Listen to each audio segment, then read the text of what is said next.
Hey everyone, Ariel Adams here with the aBlogtoWatch weekly podcast, joined by our Ripley and David. Rick is once again not with us. He has loud construction work going on, but if he doesn't handle next week's show, then David, one-man show. Are you ready to do it? The one-man, 3-hour version of aBlogtoWatch weekly? Yeah, just start. No intro, just en media res. Start mid-thought, and just do not like. Yeah, filibuster. It's the podcast version of a filibuster. Keep talking until we return the following week. Or a logical filibuster. I like that. Yeah, that could work. Other than something tickling my nose, I don't know what's in the air. Yeah, sure. I think that the whole thing should be like trying to convince Rolex of something. Like we spent years trying to convince Rolex of things. And, you know, Rolex is starting to convince me of something. I think they're the bad guys. Dum, dum, dum. When we first got into bad guys. Well, when I first started collecting watches, nobody that collected watches really cared about Rolex. They're like, oh, Rolex? You're into that? And I was like, oh, why? They're decent. And it was because Rolex really wasn't trying to do the same thing. Yes, they came from the same kind of background, but they were sold differently. They were mainly trying to sell kind of like men's jewelry watches, which was not super popular at the time. You get them for a discount. You just didn't see people talk about Rolex a lot at enthusiast events. It just wasn't really a topic of conversation.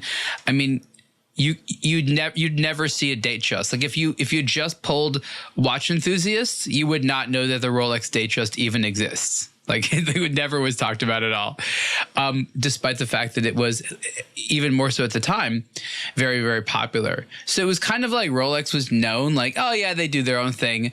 Then I don't know exactly what happened, to be honest, but you know, I think the internet had a lot of conversations about how like, oh, Rolex is more than just like a gold watch with you know, precious stones on it. They got all these great tool watches. And then boy, did that get to Rolex's head. But, you know, when I evaluate what they do in retail with their own retailers, how they treat consumers, don't get me wrong, there's a lot of great people that work there. It's a good thing. But like overall, it's like they're kind of, you know, and again, I hate to use Star Wars examples, but they're like the Empire. Like they run a lot of shit and they're very powerful, but like no one can help but root for the rebellion. Would it be that bad if they just had their way, though? And I just mean beyond just the retail environments, like they seem fairly benevolent. They are very controlling. We know that. They are extremely controlling. Okay, but clearly you've never got a cease and desist from Rolex. No, I think I've stayed in their good graces. I like their products. I like the brand. They make some interesting content and fund all sorts of random stuff they never talk about all over the planet. So, you know, in concept, I really like them. But like, what if they just took over American healthcare? Because at this point, I'm open to options on how we can fix it. And Rolex Imagine the waiting list. Oh, you've uncorked a can of worms on that one. Yeah. Boy, you want that type of health coverage? May we start you off with this one instead? I guess the more stories I hear about what goes on with them, this isn't even from personal experience. Like Rolex does not really make that much of a difference in our lives. Like we don't do business with them. What do we do? We have like an hour meeting with them once a year. Like it's not that big of an impact. I don't like get excited over like Rolex traffic or anything like that. It's not that big of a deal. When we cover Rolex, usually it's not what they want to hear. But at least, and I hope David can corroborate, there's still enough people at Rolex that genuinely want to impress us. Right? Like as a company, I don't think they care, but there's enough people that work there. They're like, oh, I wish David really likes this. Like, I hope it passes his muster. Like, it's still nice that at least a few of those folks still work there. It's true. But that's not because they want to impress us that much. I think it's because they're passionate about their own products and their own things. And, you know, they want it to be as good as it can be. So I think that's behind that. But of course, they are looking for that external, you know, eye as a reviewer or something like that, and say, okay, this is good, this is not so good. But that's absolutely true. It's always very important to separate individuals from such a complex organization, you know. And it's also interesting how we've seen this throughout history, you know, through various states and regimes, and also, of course, corporations where, you know, you can be mad at Volkswagen for the Dieselgate, but who are you mad at? It's not at the worker who put it together. I guess it's a complex discussion. Well, in a way, when I started getting into watches, Rolexes were good, but they were not perfect, and they never have been perfect. But with all the expectation that has arisen from we'll call them the social media conversations around it, there is now this expectation that everything they do is just absolutely class leading. They can make no mistakes. I remember probably the first time I really realized that they were like prone to mistakes was when the Datejust 2 came out, but they kept the Datejust 1 crown. And it's like they're all about individual parts, but like they couldn't be bothered to come up with a new crown size, and it was just like for 7 years this pathetic undersized looking crown. Exactly, and the hands on the larger Explorer one. Yeah. So they make these mistakes a lot, and I guess we could start with one of two Rolex articles you did back to back. If you're not looking closely, you could totally believe that they're one article, right? But there's two articles here. And the one I want to start off with is your second look, David, at the Rolex Yacht Master 242. This is the larger, as the name implies, 42 millimeter wide size of the Yacht Master, which for all intents and purposes looks like a larger Submariner, but let's not talk about that. And it's in titanium. And some people like this watch. It's quite uncommon, but I remember from the very first time you saw it, David, you had an issue with something with the titanium. It now has inspired you to write a whole article about it. Some years later, what can you tell me about your issue with this titanium Rolex Yacht Master 42? Yeah, so the reason why I've not lashed out over it when it came out was that, of course, you see an early prototype, and those are, meant to represent the final quality, but it was a new material for Rolex. And what really not upset me, but what really has, driven me to write this was encountering this like new inbox, never worn actual production piece, that was purchased, in recent years or whatever. And it was just horrendous. You guys can look at the article, and it's funny because it has, of course, you expect these things when you write an article like this. It has upset a few people, not that many, but a few. Calling it, it's biased, but they don't really actually. It's funny, they don't dispute the things that I say. They say, it looks cool. Well, I guess it's comfy. Maybe for you, I've never disputed that. I never claimed that. Like that's the issue. Yeah, it's not the issue. It's the issue is, if you guys read the article, I don't think we've done this in the history of aBlogtoWatch, where the same picture is used 6 times, 7 times, maybe in a row, without interruption. The exact same picture is in the article 6 times in a sequence, and I keep banging on about how absolutely unacceptable the quality of execution is on there. It's just absolutely horrendous. It's basically a slap in the face for $16,000, not from Rolex, from anyone. It would be, it's garbage, really. And we rarely say that, but this is beyond bad. It's so bad. I feel like, if I were on the waiting list for one of these watches, and I went to the boutique and they called me like, oh, okay, you can take delivery of your watch. You go in there, you look at it. I would say it's a reject. It never was supposed to leave the factory like this. When the bevel on the lug is like this wonky, when it's just like not even like an actual proper curve. I mean, titanium is difficult to machine and work with, but it's not this difficult. I mean, we've seen Chopard master it. We've seen Citizen master it. Grand Seiko master it. We've seen De Bethune on a completely different level, admittedly, master it. Rolex has had all the time in the world. Nobody was like, Rolex, where's our titanium quasi-dive watch, which isn't a dive watch.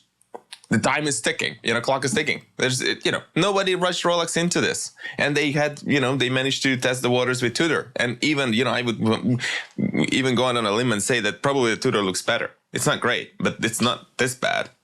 Really has bad. Rolex become their own worst enemy? In what sense?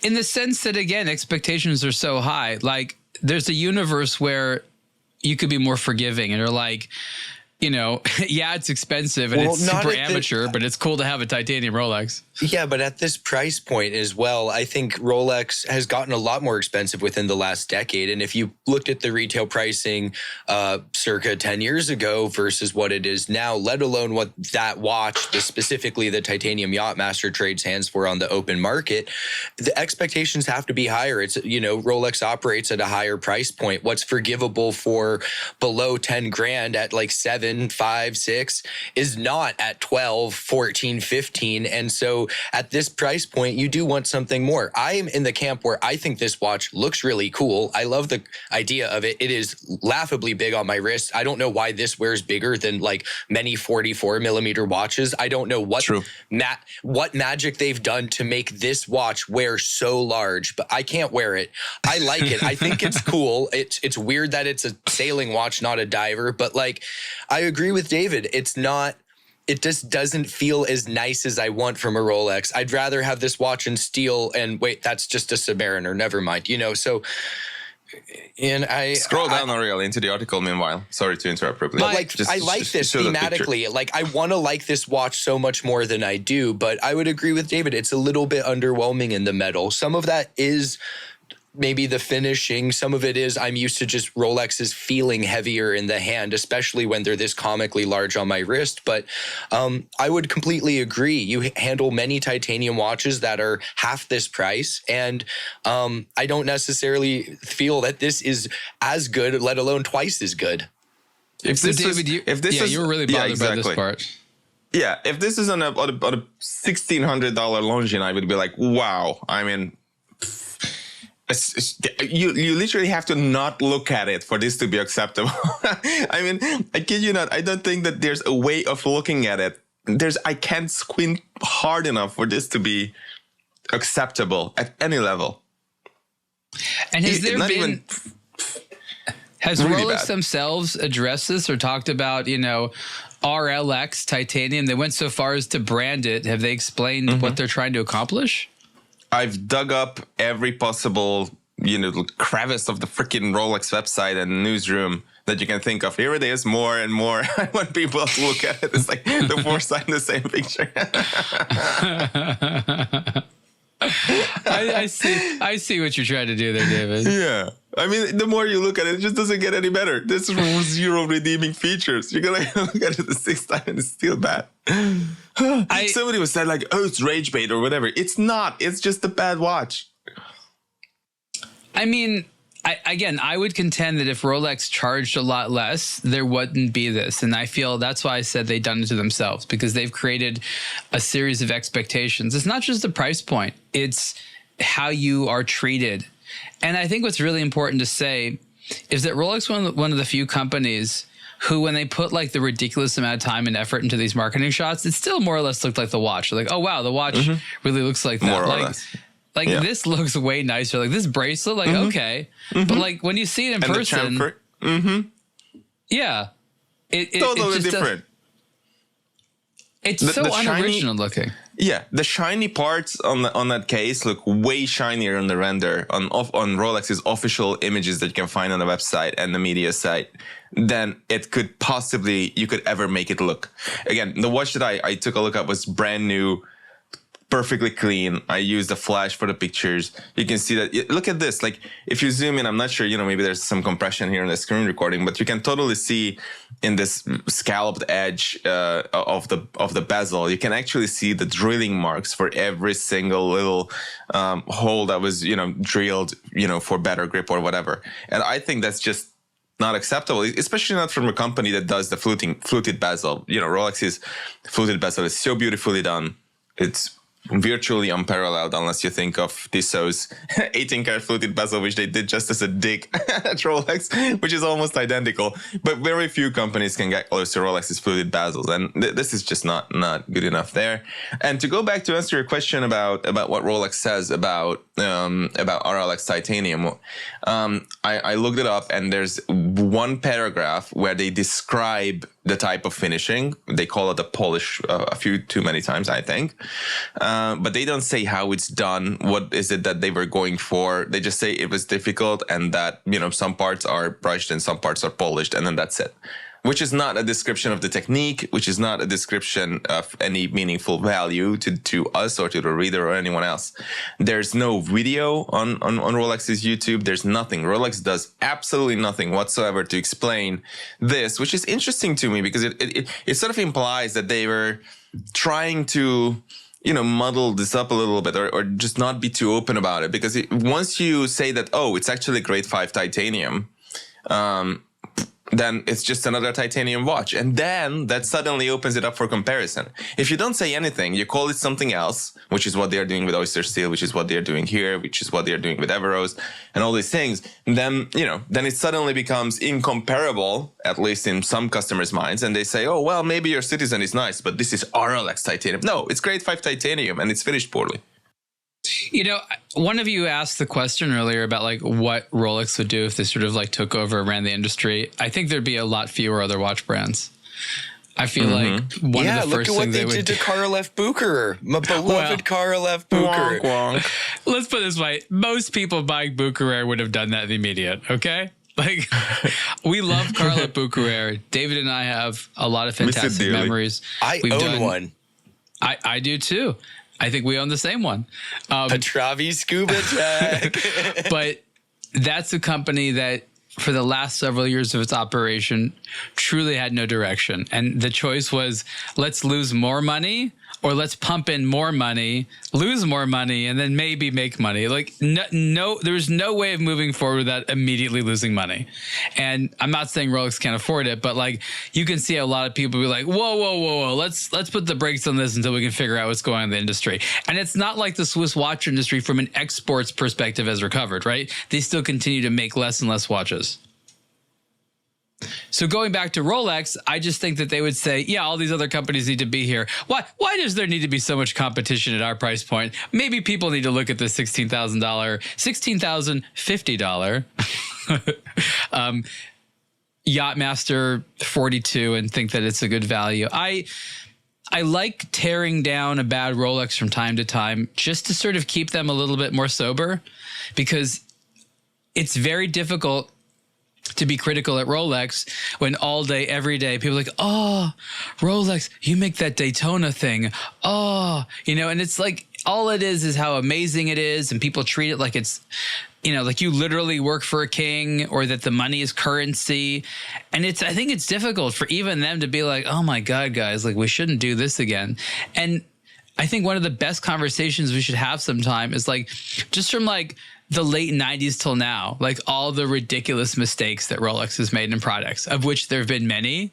I'm not saying other brands have it as well, but for this weird allure that they have, that they're just so amazing and perfect, they're so not. They have fallen flat on their face so many times. And I think it's important to remind the industry of that, because they blindly follow what Rolex does. And Rolex does not know everything that they're doing, even if they can convince 40 or 45 other people to sign something. Okay, rant over. David, do you want to talk about the other article you wrote about this, which was wearing, I guess, that same Rolex Yacht Master 42 and a fake version? And I guess you'll talk a little bit about that. I think the point was it's very hard to tell the difference for even for you, which is not necessarily saying great things about the fake, but maybe not saying as good things about Rolex. Yeah, I think it's very important that the article starts with an important disclaimer. It goes into say, and I open it up. Fakes are bad, exactly. Fake watches are bad, and I cannot and do not recommend, suggest, or condone buying, owning, fake or even considering any of them. Yay. And still, this was basically the thing is, and the metric that I could find is, at what distance could we identify a fake watch? And 10 years ago, it used to be 60 feet, maybe more. You could just dial it from the reflections on the crystal, the reflections on the bracelet or a case or whatever. Maybe, like the dial layout was just really bad. The whole thing just looked cheap and bad. Even like the nice ones, the AAA and whatever, most of them were just really bad. And now things have evolved to a point where, sometimes and from some angles, you do actually need a loop, or with not even that, they are identical. The dial quality on the fake was just as bad as it is on the real one. You know, looking at them, yes, they are slightly different, but it's absolutely hilarious to me how a $600 fake can have as bad a dial as the original one. Neither of them looks great, and that's the problem. When you're looking at a 16,000, and I wrote about this like a month or maybe 2 months ago in one of my grinding gear columns, saying most, like too many expensive watches today don't look expensive enough, even to the untrained eye. And when you can apply these like really cheap pad printing that is on the dial, and somebody in the comments lashed out and said, all the pad printing is equal and everyone does the same, and why are you singling this out? No, it's not done the same way. Like even Rolex, when they actually try, and I included a picture in my previous articles and also for this commentary, in my response, there was this two-tone Submariner, which is my favorite printed dial ever, where you have these little golden, it's almost like sand and like little triangular patterns of sand that make out the text. And it's so difficult to do. And it's very difficult to I would hazard a guess and say, a lot of people who own that watch don't even know it's done that way. But when you look at it, it's very, very special, very precisely done, looks expensive.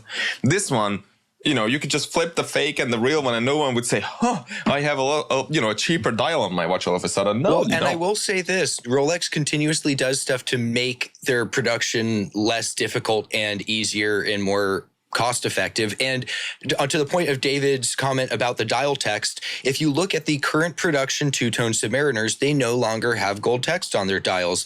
That shift happened during the ceramic generation. If you look at all of the aluminum bezel generations, the gold subs and the two-tone subs have this lovely gold text on their dials. You look at the original ceramic generation, it's still there. And then you fast forward to now and it has white text, which looks really strange on the solid gold watches. Exactly. But to David's point, printing in flakes versus a uniform paint is more difficult. And I'm sure the rejection rate was higher. Yeah. Look at this. I mean, this is the original on Ariel's screen now. And you can even see like the letters. I'm sure they do it on purpose, but they just look wonky. Like they don't look even or equally, like they don't look very sharp. And I'm sure there's a reason for that. If you look at P and E in perpetual, they are much closer to each other than the R is to the E. And the same goes for oyster, where O and Y are much, much closer than stir for some reason, the second half of the word. So Rolex is playing around with these things, but you can really see that somehow it's almost as though the paint just moved a little bit beyond, the edge where it was supposed to be. And Ariel, if you scroll down a little bit, you will see the fake one. And you see it's virtually identical. You have a little bit more of an overflow of paint, but it's technically nothing. And you have an older style crown where it's skinnier and taller than the fat one we have today. But that's about it. It's not the quality isn't different, and the layout and the actual design is not that different for it to really stand out at all. Bezel quality equal. What do you want Rolex to take as a takeaway message? Like, people from Rolex are going to see this, obviously. What do you want them to think or feel or do after reading this, this interesting look, which is a comparison that I think they know. They're not like new to the idea that their watches can be faked easily. Yeah.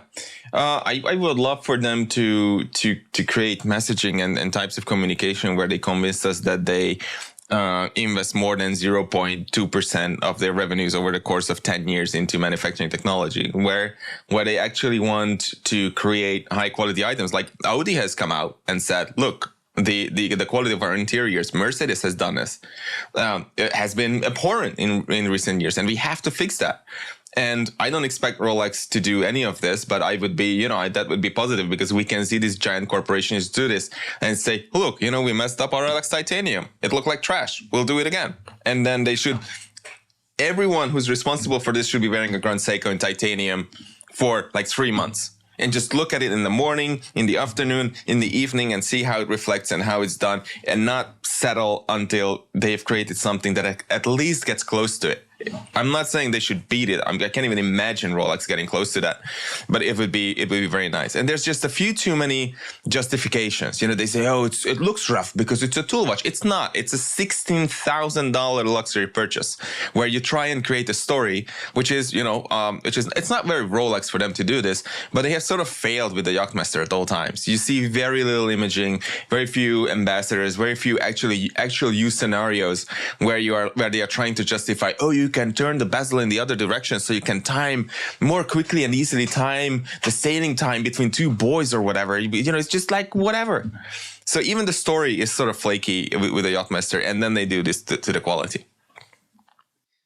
I don't disagree with anything you're saying. My shortcut to handling this is just to remind myself, like, wait a minute. Rolex was always good at steel, right? Like your Submariner in steel is beautifully finished. For whatever they suck at titanium, they make up for in steel. So they do that well. This just shows me they're like, oh yeah, the Submariner in steel, that's a good bet. Rolex has, you know, made such mistakes with the larger watches in the past that were uncomfortable and wearable. So when people are like, oh, but it's really comfortable, like, well, do you know where they came from? Right? Like these were not great to wear watches. I just say, even if Rolex can do titanium in principle, they don't want to. The Tudor watches in titanium are better finished. Rolex, for whatever reason, just doesn't want to do titanium. Even if there's a small department there that thinks, guys, are we ready to try? They're not. Yep. So I think this is one of those situations which proves just because Rolex doesn't mean it's amazing. You need to wait for the community to evaluate it first. Yeah, I think they desperately wanted to create something that looks different to other titanium.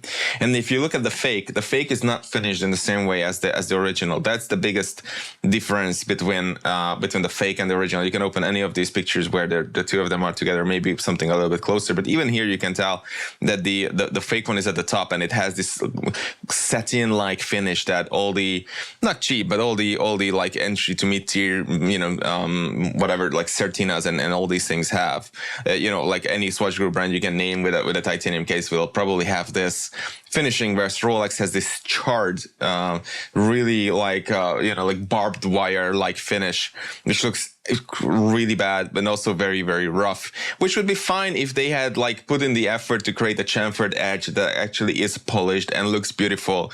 And if the edges of the links, the outside links had the same chamfer and the same finish, but the bracelet and the whole thing just, it doesn't look technical enough. Like if you go back in time and if you look at something like the Jaeger-LeCoultre Master Compressor Navy Seals automatic, a watch that I had, which had a steel case, a ceramic bezel insert, and had this rubber coated titanium bracelet.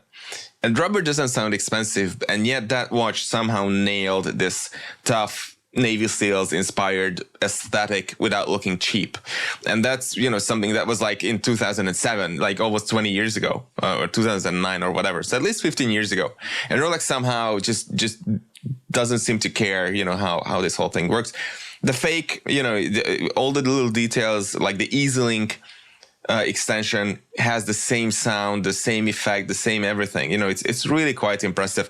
And the picture you're looking at is the fake movement, and everything inside the fake movement works as intended. So that little rocker arm that moves, back and forth, that's basically the ratchet for when you are winding through the crown. So you don't have a traditional ratchet, but this is just, it pivots away or toward that larger golden colored wheel. So when you're winding, the winding crown in the correct direction, it creates this connection. And when you wind it or you turn the crown towards yourself, then it just pivots away. So it just rocks away. So that's very, very nicely done. Staff winding sounds, roughly the same, a little bit more rough, arguably. What I found, I was expecting a much, much worse, much more compromised movement than it is. There are a few scratches and ruined screw heads, sure, but none as bad as I was expecting. Interesting. I talk about these things not because we're trying to say fakes are good or they're a good deal. They are not. Fakes are bad. We wholeheartedly do not endorse them. But it's important from time to time to make sure that the luxury watch brands are offering something of value for the money. and the quality of the fakes is a measure of some sorts as to what it is you're paying for and what you should be expecting. Again, I remember the first time we saw this watch, I was just like, yeah, this is not good. I just immediately dismissed this. Like, I guess I don't have to think about this thing ever again. But maybe we'll do it a few years later. The community is like, oh, the Rolex that no one's been talking about. There's a reason. All right, there's a reason. So titanium, wonderful material. I mean, I've had watchmakers actually say to me that titanium is the perfect metal for watches inside and out. Yet Rolex seems to like it's like against their religion. They're like, yeah, we're not going to do titanium. And they are, but they still aren't doing titanium. So, okay, that's the Rolex Yacht Master 42. Like the size, I'm not so upset with the Yacht Master, but I agree that's kind of a weird thing. It's like, anyways, don't get the titanium. Let's move on to something. Anything else in here which is titanium? No. Something completely different that has materials that a lot easier on the eyes. David, I'm not sure if you've seen this Hublot Big Bang Summer Edition. Of course, I know you know the 2025 one very, very well. You may have seen this briefly, maybe not, but you already know basically what's going on here. This is a whole collection. So there's multiple watches. All of them have this pastel color theme. Some of them are multicolor. Some of them are one color. But the watch that we're most excited at, there's also a tourbillon that's not mentioned in this article, but there's so few of them, it doesn't matter.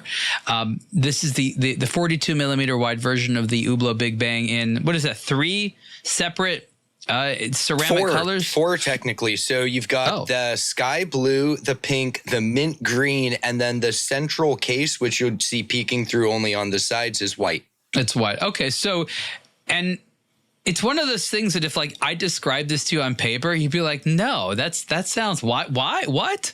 A pink pickup truck? Why would you want that? But this has a real charm to it. It reminds me of summer in South Beach or some other place that has a lot of Art Deco architecture. It's very, very cheerful. It's so smooth to the touch. Hublot does colored ceramic fantastically. 15 years ago, I was full on told by people at Hublot that these colors were not possible. So it's really cool to see that they've been able to do. At the time. They weren't. Yeah. They weren't. And so that's why, that's what's novel to me. It's not like, oh, someone just dreamed up this color combination. No, of course not. It's that this color combination truly wasn't even doable. Blue was the closest thing you could get to ceramic, Dark but even early Hublot blue was very dark, like a light powder pink like that. Forget about it. It would have been blotchy, inconsistent. It would have looked awful. And honestly, they look great. They do a fantastic job. Not cheap. Ripley, what was the premium in price for this summer edition over, I guess, I don't know, the titanium version of the Hublot Big Bang 42? So the orange one, this peach colorway, is the other model that's part of this capsule collection, not a limited edition. And granted, the multicolored model has more ceramic. So this one uses titanium for the upper and lower sections of its case and along with its case back. The other one, it's just titanium for like the crown and pushers and stuff. And by the way, neither are precious materials. No. But I mean, one is a bit harder to manufacture than the other. Talk about a nicely finished titanium watch. Anyway, this one's pretty good, but the price difference. Which one do you think is the harder to manufacture one? To finish nicely? Yeah. Ceramic. Are you sure Rolex would agree with that?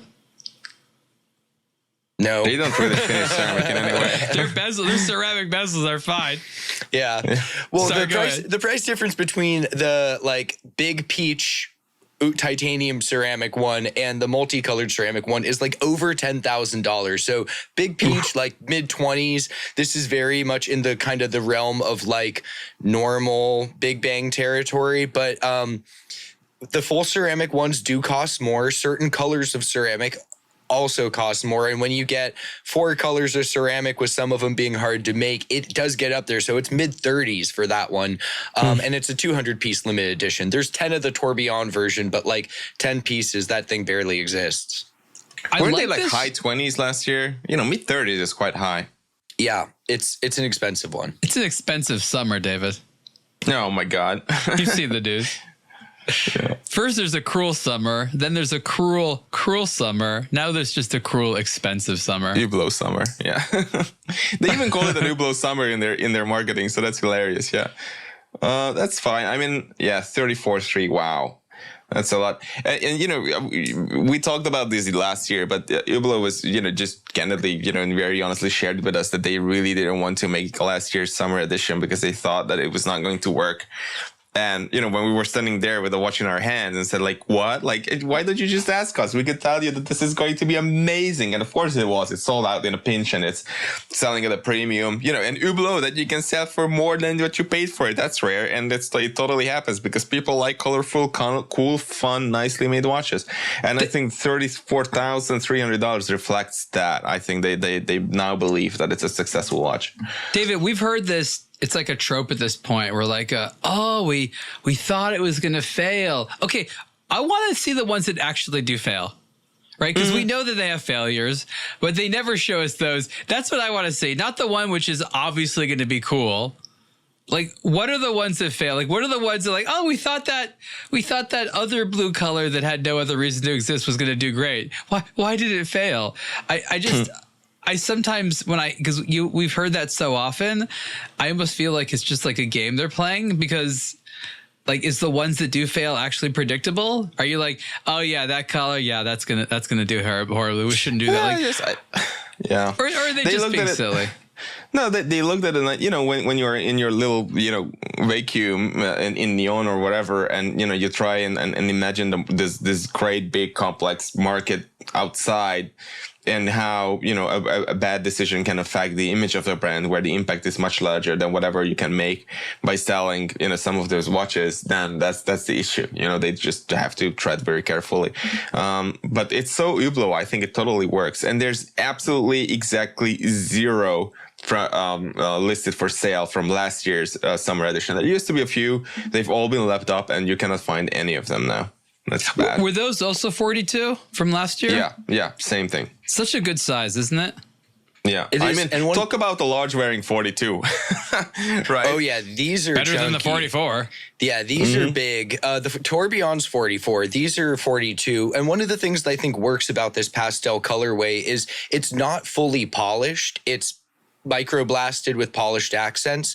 And I think if they'd done a fully polished version of this, it might look a little bit Fisher-Price, childish.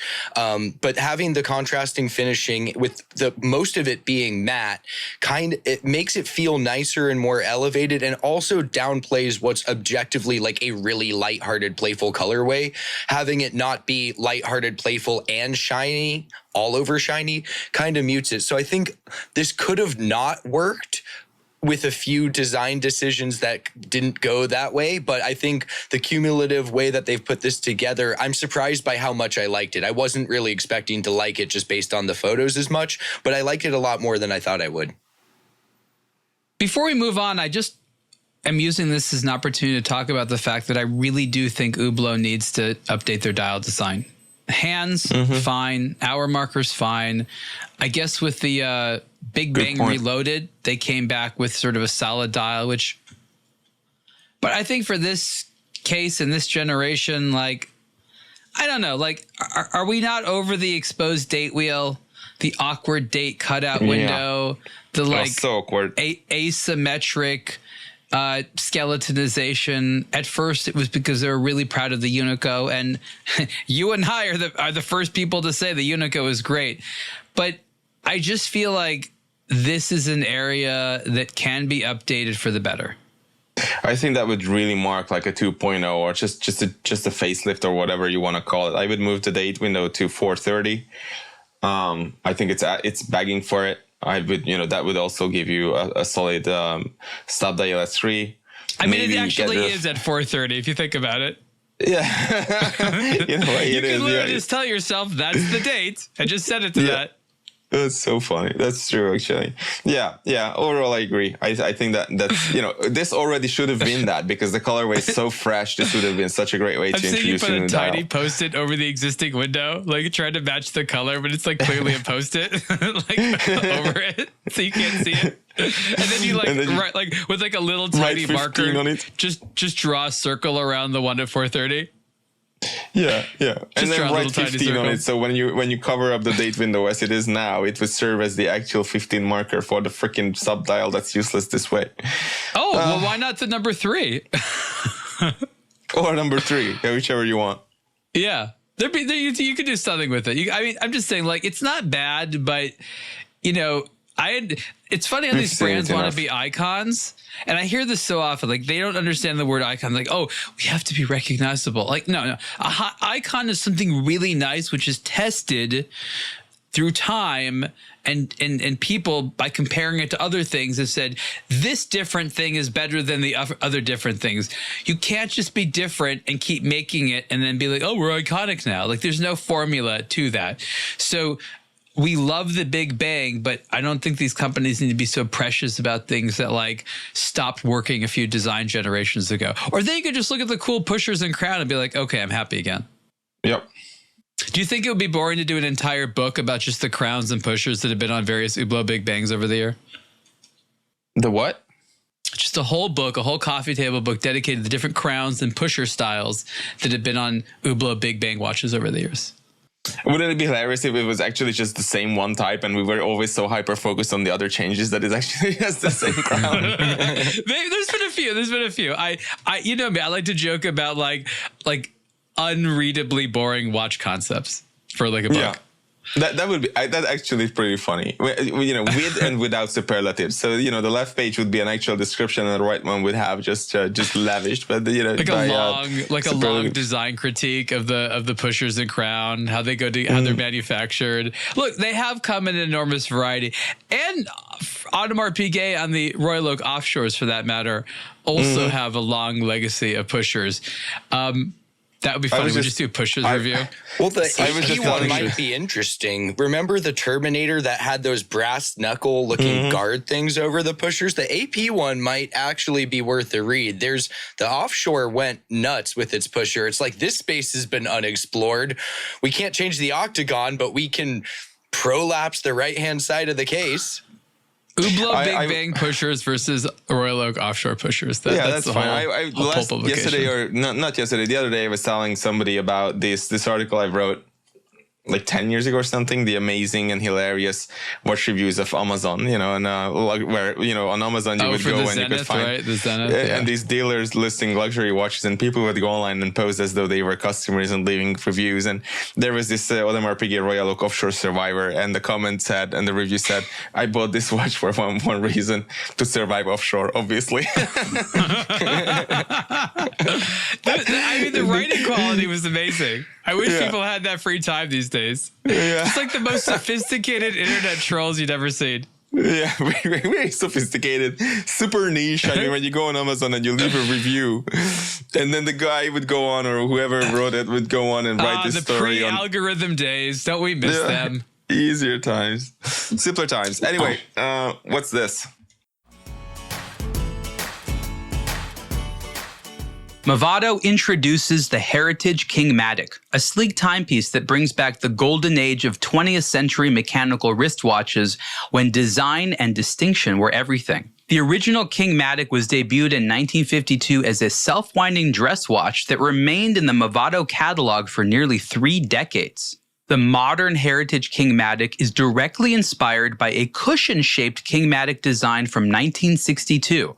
Movado offers multiple cosmetic styles of the Heritage Kingmatic, each with a 35mm wide steel case, legible dial with beautiful Dauphine-style hands, and a Swiss-made automatic movement assembled at the company's manufacture in La Chaux-de-Fonds. Movado invites you to discover the Heritage Timepiece collection today as the company celebrates both the 70th anniversary of the original Kingmatic as well as the 145th anniversary of the historic Movado brand. Discover your next timepiece at movado.com.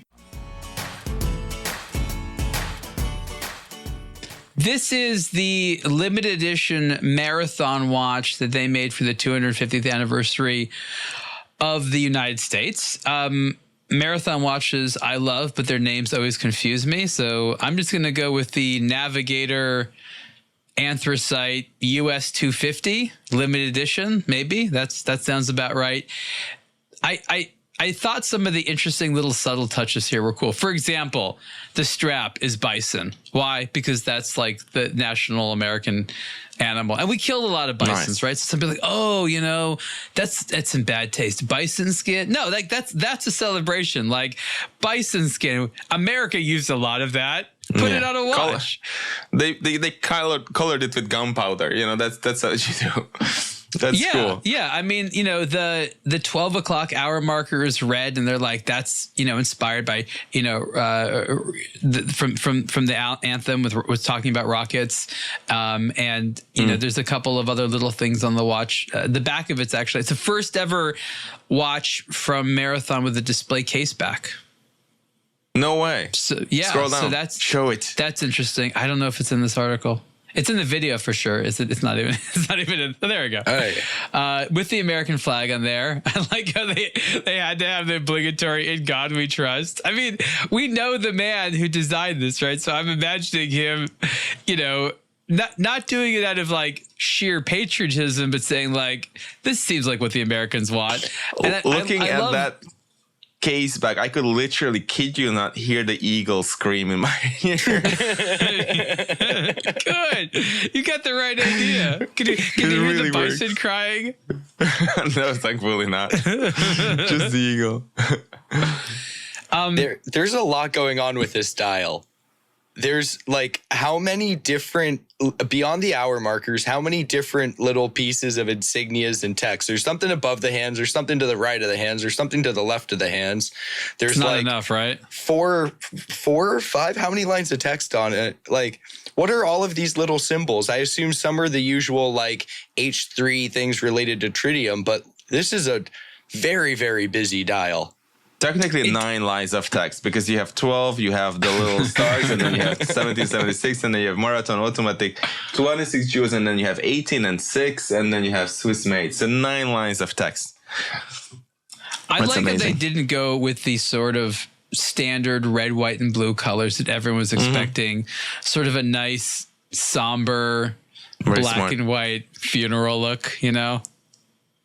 Just to America. I like all the subtle political commentary there. Despite all that, it's still a very cool tool watch. It's very, very cool. Yeah. Yeah. So, I mean, I like the bison strap as a supporter of the Panaristi. Like, yeah, if it's an animal that's not normally used in it, you know, full send. Why not? oh, full on exotic animal. Yeah, absolutely. Exotic bison, maybe. Is it a gun? think Next to it's a 1911 Colt. Wow, that's there's a- actually a cocked one. two different guns. There's an old rifle in an earlier there's picture. there? Yeah, just the grip of it. But I like this. I think it's a little. Certain elements like the case back are very on the nose, but as a whole, the watch isn't super on the nose in terms of like, happy birthday, America. We're going to do the whole thing in red, white, and blue tritium tubes, like actual eagle on the back. I think this is like, if you just looked at it, it doesn't necessarily read super America anniversary watch. And I like that, especially considering that Marathon's Canadian. Yeah, I just thought this was well done. Limited edition, I'm guessing, 250 pieces. Price is $1,776. In addition to the sponsored post, there is a full review video that's editorial where I talk a little bit more about that. That's on the YouTube channel right now. It's also embedded in the article. Didn't see really any negativity other than they thought the dial was too busy. I feel like if they just think the dial's too busy, that's not a huge complaint, right? It could be way worse. It's not.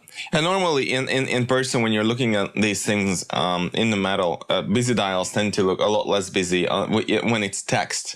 When it's like whatever, you know, we saw with Hublot, with the open work Unico and whatever, you know, and the open work date disc around and the whole thing, but it's more like physical things. Yeah, to my eyes, they tend to get a lot busier in real life, wherever.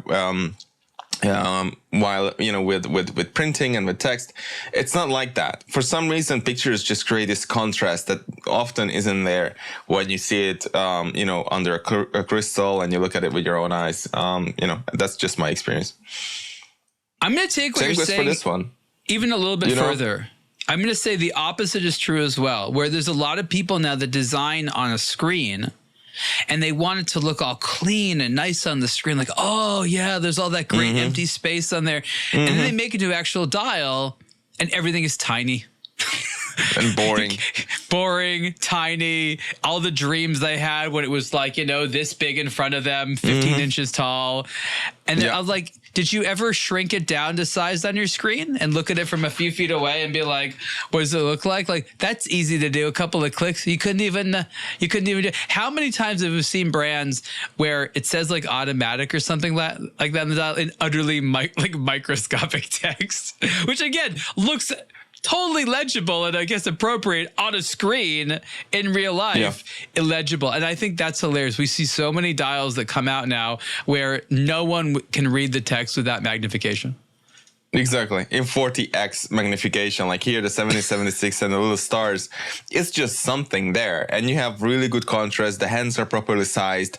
This is not going to be an illegible watch. You can tell the time. The question is, if you focus on the freaking time, can you tell it? And if you can, then I say, let's make the dial as busy as it can get while remaining tasteful, you know? Because then you can really like actually have something to look at, something you're paying for. You get some entertainment and you can still read the time. And people confuse it sometimes, I think, you know, where they look at it and they're like, oh, I never know what the time is. Yes, you can. I mean, you look at it and it's right there. I warn this, it's very legible. All I know is that when you wear it, any of us would be like, yeah, it's pretty legible. You guys told me on the busy dial, they've made so many different versions of this with different insignias on it over the years that if you're going to have one that is a limited edition celebratory one, like it should look a little bit different. And this does look a bit different. There's more going on with this dial. And then you look at the bison strap and you're like, oh, okay. So I can get on board with this busy dial. It's all at least done in one color. So back when I did the pet straps, April Fools, you know, I think we should never return to that, you know, more animal skin straps. I know there's people out there that don't like it for whatever reasons. I don't know why. I can't imagine why, but I don't like the idea of going out in the wild and killing an animal just for its skin for a strap. Like that seems wasteful. That's poaching basically. Like that's not good. Other than that, especially if they're farmed, like the alligators and things like that, or the llamas or whatever else they farm for watch straps. We eat the beef and the chicken, you know. I've never seen anyone do a video like, oh, this apple core vegan pseudo, you know, leather pleather strap. Oh, it's so great. Like no one likes that crap. You remember for like a hot second, it was all about like the vegan alternative. Like, I'm sorry, you don't eat the strap, but like that, like no one has ever said anything nice about a non-leather strap that's meant to look like it's leather.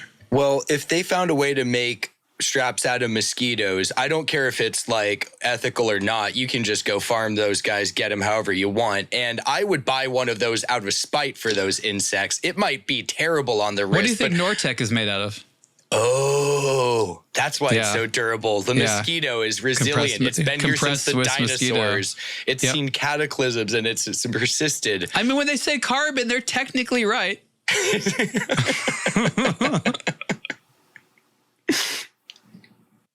Okay, back to the mosquito-shaped watch. No, let's talk about another limited edition watch for America's birthday, which I'm reminded happens for the entire year, not just the 4th of July, especially for our 250th. This is the return of the Corum coin watch.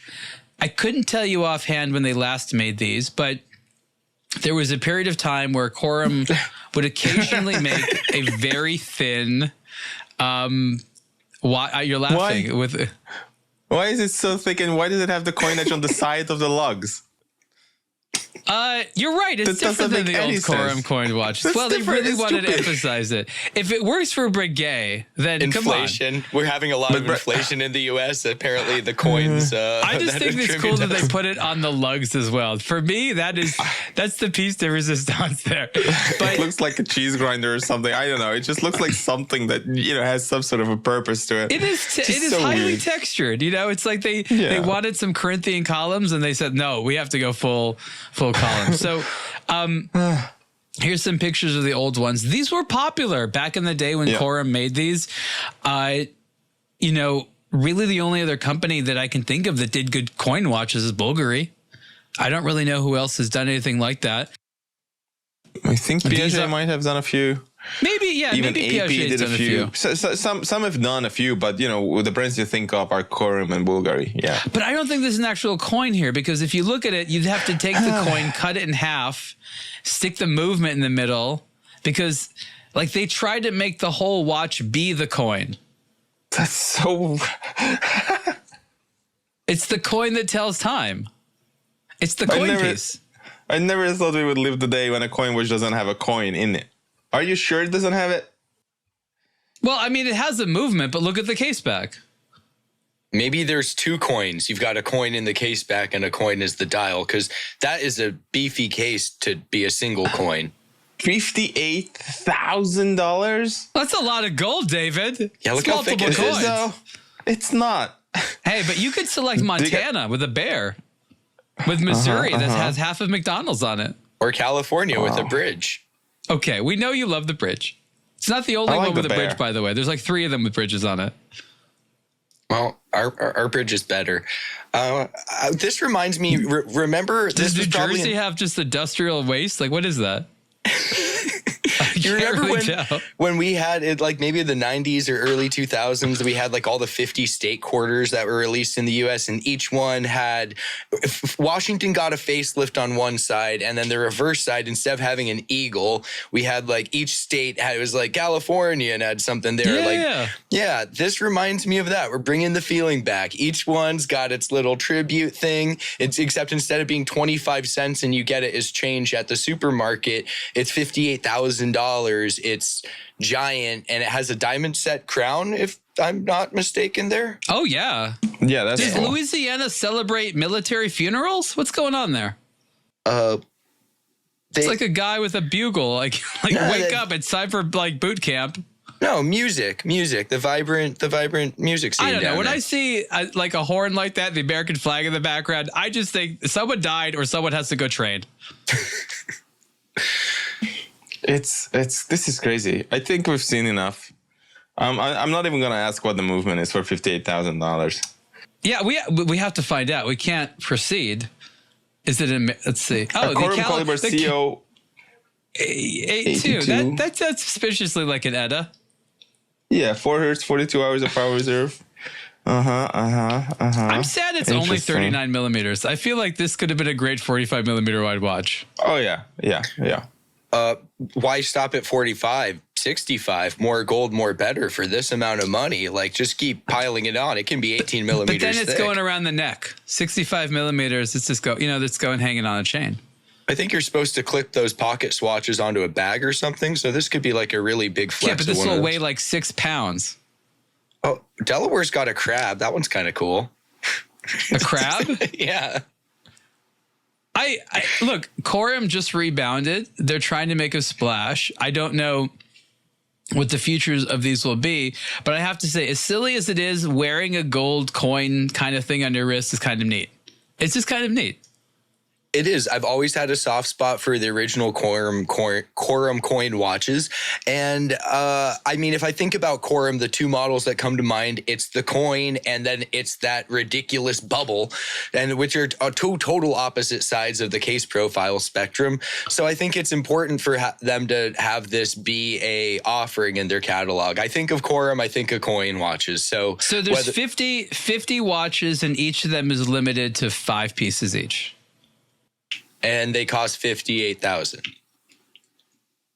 Oh yeah. 50, okay, 10, so the Golden Bridge, the Admiral, and the Heritage, which are on the Corum website right now. We want to see if it's anything beyond just the coin. Heritage. Oh, it's what is it? A book? The Golden Book. It's like a little book on the wrist. All right. That's pretty cool. That's kind of cool. I like this concept more than I thought I would. I hope it's like a tiny dictionary or something like that. The world's smallest dial, though. I'm not sure what. Ernest Hemingway? What is it like? I'm sure you can open it. Like you can open the bezel. This is not a very descriptive website. No, it's not. Do they have any other photos of this thing? Does this watch exist? It looks just like a random. $28,000. Good. A bargain. Or Swiss franc, sorry. What one Just picture. is it Click on made out of? everything. What's it made out of? More pictures of the warranty card, but not of the back of the watch. Okay. The pictures of the warranty card are larger than the pictures of a watch. Like when the story is the case looks like a book. No one's just like, people want to look at the side of the book, open it. There's some words in there. You know what? It's a fun concept. It's super weird though. But you know what? I don't know. I'm like, why is this not $3,000? I mean, I kind of like it. It's just like, if people ever thought that the bezel on the Cartier Santos was too thick, just show them this. Each side is thicker than the dial. It's fantastic. Be like, what is that? A thesaurus on your wrist? Whoa, actually. Just pull up the Ernest Hemingway competition, lookalike competition. You know, that's the most hilarious thing. They should go to the winner at every year. Do you remember that on Key West? They have the Ernest Hemingway lookalike competition. Yeah. But here's the thing. You guys have to Google that. It's hysterical. Oh yeah, go to that article. That was something. No, just put it into Google. The Ernest Hemingway lookalike contest. Okay, that's not you, but whoever's listening. You know, as a little side project, I feel like they can look it up. we're almost out of time, and there's gonna be another hour and a half of us reviewing beards. Beard sweater combinations. That's not the right beard sweater combination. Let's spend 1 minute talking about, I guess, an affordable watch. The most American watch we've looked at this episode. The not the only, but the latest Coca-Cola and Casio G-Shock watch. My favorite. This is the GA2100 CC-3A. So it is the GA2100 case. It's, resin case and strap, but it's kind of colored to look like the green-hued glass bottles that Coca-Cola used to come in. Just a cool watch. I spend a lot of time talking about this, even as someone who is not really into Coca-Cola. So there's a long, 2,000-word article on aBlogtoWatch.com. Did you know that if you boil this, you get actual Coke? The watch? No. No, it doesn't. But that would be hilarious. Just put it in the boiling water and you could just drink it. I would, it's a missed opportunity that they call the button light as opposed to zero. That would have been hilarious, just to call the light button the zero. So it's not like Coke, but zero. Yeah, but the people in Japan would have been like, no. You press the button and you get the zero? Like what? You're right. I've never seen them be playful with the terms. Like, can't it just be something else? Like, call it, the rebellion or something? Vibe resist was kind of funny. Which one? Vibe resist. There used to be G-Shocks that said vibe resist on the strap. But it was not vibration. It was just vibe. People want whatever. Good vibes. They just called it. Yeah. It just said vibe resist. It's like saying it's cool resistant. Well, Yeah. David, do people in Europe have a similar nostalgia to Coca-Cola, or is this purely an American thing? I think we absolutely do. Yeah. Yeah, 100%. It's a very, very strong brand here. So you see this and you think of Hungarian childhoods and summers as much as someone's supposed to think of Midwest summers and stuff like that. Big time. Yeah. Yeah, absolutely. I think this could work just as well here as it would in the States easily. Absolutely. And the thing I like about it's legible, but it also is kind of hip, and it runs that fine line between, I don't want to say tacky, but we've all seen plenty, and I mean plenty of these collaboration watches where like, who wants to celebrate what they like this way? And this one I feel an odd way. Like if you like Coca-Cola and appreciate it, this is a nice celebration. Speaking of a little bottle, look at that little cool outline in the strap hold there.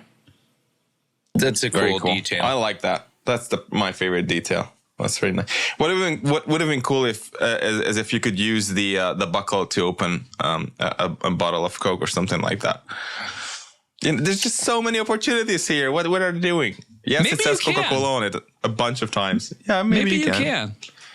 Has anyone tried? I want to know if you tried to open like a bottle cap with the buckle on your standard Casio G-Shock watch. I'm gonna do it right after we finish recording. Awesome. You aren't you? Yeah, I'm gonna see if that's possible. I'm looking at it. I'm like, it's kind of got the right dimensions. Like that'd probably work. Yeah, maybe Well, it's too I'm narrow, going to go but maybe not. size a Yeah. Seiko bracelet. Or give up and just put a strap on the case. I was going to say, are we talking pins and collars, single-sided screws? What type of Seiko bracelet? I mean, they're pins. pretty much all pins and many, many collars. So many Find collars. the collar. Sometimes it's hidden. Sometimes it's not. Sometimes you can push both ways. Sometimes you can't. Sometimes there'll be a single collar in the center link. Sometimes it'll be two on either side that have to be furiously held on one side and then punched into the other side on either side of the supporting pin. I'm going to say one more thing to Casio, and that is, please more solar and Bluetooth in watches like this. I understand you don't want to start making collaborations with your MRGs. Okay.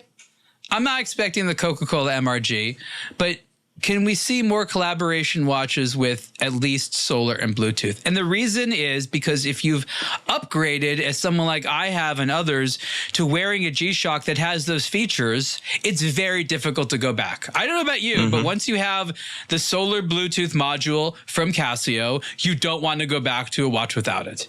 But I do want the collaboration watches. So, like, just could you go one step higher? This watch is already $200. That's It's the how price. they make money. Well, yes, clearly they're in it for that. But I'm saying, like, this is already at the price point. So they can't say, oh, well, nobody would want to pay that much. This costs already more than the one that has it. So please do that for us, Casio, because I feel like it's just one rung of consumer that's into this. And I want to have my Coca-Cola and Bluetooth all in the same package. My only theory is that when they go to a brand like Coca-Cola and like, what do you want to do on a design, or here's some ideas. If you have a solar powered movement that limits the type of dial treatments you can do in the surface finishes because the light's got to get through it. And so the only thing I can think of is that they don't want to offer that because that puts a bunch of different constraints on what could be done with the design that they'd have to broach on a case by case basis with each collaborator. This way, by offering them all of the standard battery powered entry level models, it keeps it really safe. It's like we can kind of do any of these type of treatments to these components, and this can be in any of the colorways you want, or we can put a different strap on it. But it eliminates a lot of that, like, oh, well, that won't actually work by using this movement. I want to live in your fantasy world where Casio gives that choice. We know they don't. But this was a great watch. Very fun to wear, very stylish. Maybe for me, like the summer watch of 2026, barring having, what was it, $34,000 for the Hublot? 34.3, I think. It's over like 34. So spend $200 or $34,000 and change. Those are your two summer watch options, and that's it. That's it. We've got a lot more stuff to talk about over the next few weeks. There's a lot of interesting watches coming up in the fall. I already know about some of them. Even Hublot has got something cool. Next week, Ripley and I will be accumulating stories in the Northern Country. And David, barring the presence of Rick, who we hope will be here, will be on your solo rant. 3 hours, 4 hours? How long do you think the rant cast can go? I think 1 hour is long enough for people. Beyond that, I think it just gets dangerous for the listeners. It's just I thought this was going to be your filibuster. Your only part of you is on camera. If you need to relieve yourself while talking, no one needs to know about what's going on. Maybe a 3 hour long rant. Yeah, that could, maybe just on RLX Titanium and nothing else. That could also work. Different topics would be nice, you know? I guess so, yes. You could get creative with the presentation of it too. Don't make it a linear discussion. Jump around in the placement of your argument. Make it like a Christopher Nolan film. Like really make this a dynamic experience for our listeners. I honestly think that with all the like unearned watch love on social media, consumers are hungry for watch hate. We need to bring on a little bit of the aggression. Tear down some of those legacy icons. Which is the first icon you want to tear down? Me? Yeah. Oh gosh. You got to start somewhere. What, like, I'm trying to think, like, what's out there that I just keep seeing over and over again. I like the Royal Oak, though. I hate how often it's out there. I think the Nautilus is incredibly undeserving to be an icon. It's okay. It's always been a very average watch at best for me. It just happens to have a famous name on it. But, like, It's fine, but it doesn't deserve the place it is. I will say again, I want Swatch to make a quiet movement. Very, very into that idea. What's another icon? I don't know. What are you sick of seeing, Ripley? I don't know if it's watches. I think I'm sick of seeing this accessories that all the people have made for the Royal Pop that they probably blew a ton of money on ad spend and it's still getting regurgitated into my algorithm. And it's like, I don't own this watch. I do not want these straps. Please stop serving this to me. If Where do you see this? I don't see these ads. Instagram. I mean, I can probably just start opening some tabs on my browser. I'll probably get someone trying to sell me a rubber strap for a watch no one can buy right now. Okay, well, that's good to know. Well, we'll see what rubber straps Ripley is wearing without a head watch case, just the strap. I'll find something to put in it. You'll find something. You'll find something. Thank you, everyone, for listening to this week's episode of aBlogtoWatch Weekly. Please listen to our other shows, and we'll talk to you later. Bye, everyone. Catch you guys next week. Bye-bye.